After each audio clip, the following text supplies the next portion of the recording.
This is a picture of my great-grandparents on my dad's side.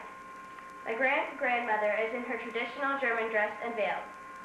My great-grandfather was a prisoner for 6 years when he was captured by the French in World War I. They moved to the United States in 1924, and my great-grandfather was a painter in Washington, D.C.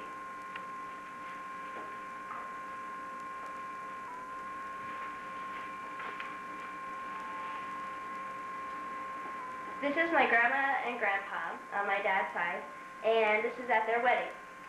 My grandfather is from Germany, and my grandma is from Georgia. They were married in 1946. My grandfather served in the Air Force and worked for the government in Virginia and West Virginia. My grandmother was a secretary, a school bus driver, and a housewife. Although both of them have had many health problems, they are all very spirited and friendly.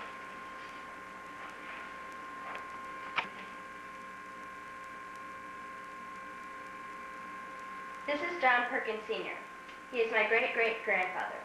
He received an A.B. degree from Dartmouth and an A.M. from Druick Academy. He was a teacher in Danbury. My great-grandfather married Mary Braun Perkins, who was a pianist. She taught piano to earn money to go to Europe and become a concert pianist. Her grandfather was a general in the Civil War for the North.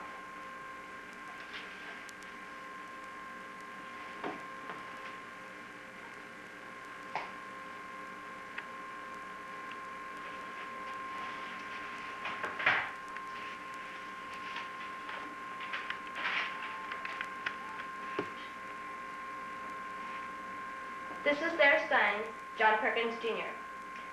He graduated from MIT. He had been in the Army, served as a mining engineer, a CPA in Maine, and developed lakeside property. He published the book, The History of Wayne, Maine, and was town manager for many small towns in Maine. His wife, Hazel, led an incredible life. She was the first woman mechanic in the state of Connecticut. She ran for judge probate on the Republican ticket. She lost, but only by 66 votes, which was very good considering she was a woman in that small town in New England.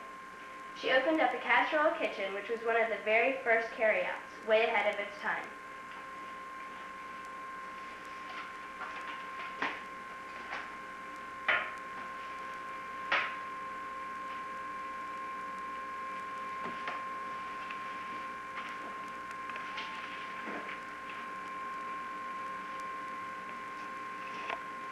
This is their son, John Perkins, otherwise my grandfather.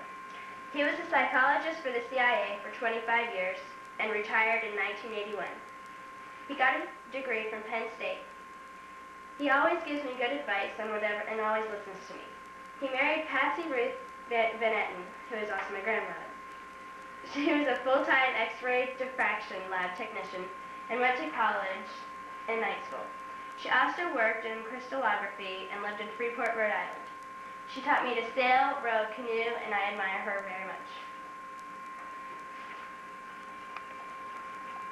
I don't have a picture of my great-aunt Carol, but I'd like to tell you a little bit about her. She's 81 years old right now and lives in Dallas, Texas. At 68 years old, she went to Afghanistan and went on the China Silk Foot Trail.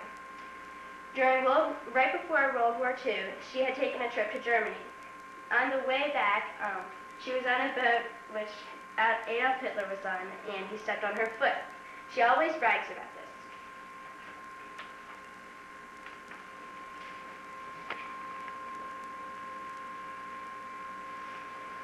this. This was a picture of my grandma when she was 3 years old, and her brother Dick.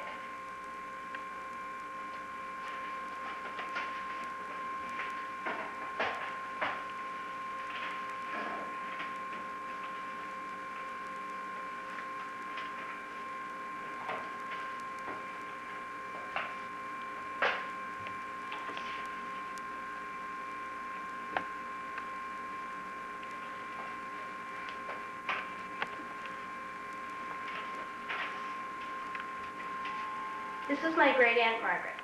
She went to Radcliffe and the University of Chicago to get a law degree. She was one of the very first women lawyers. As you can see, she played the cello. This picture was taken when she was 16 years old. She played in the Hartford Symphony. She was over 80 years old when she passed away.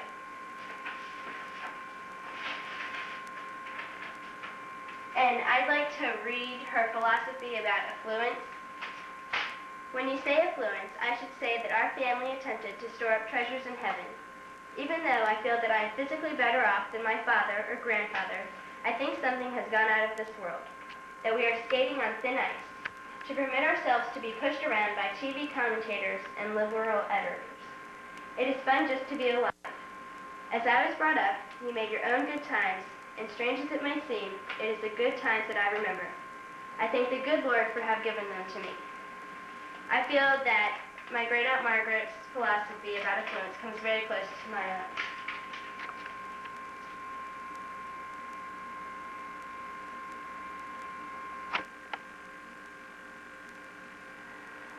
This is a Dutch shoe.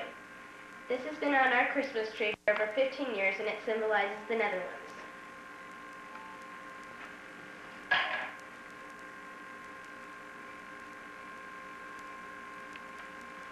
These are earrings that my grandma has given to me, and they're over 4 generations old. Her grandmother gave them to her, and they're also Dutch shoes.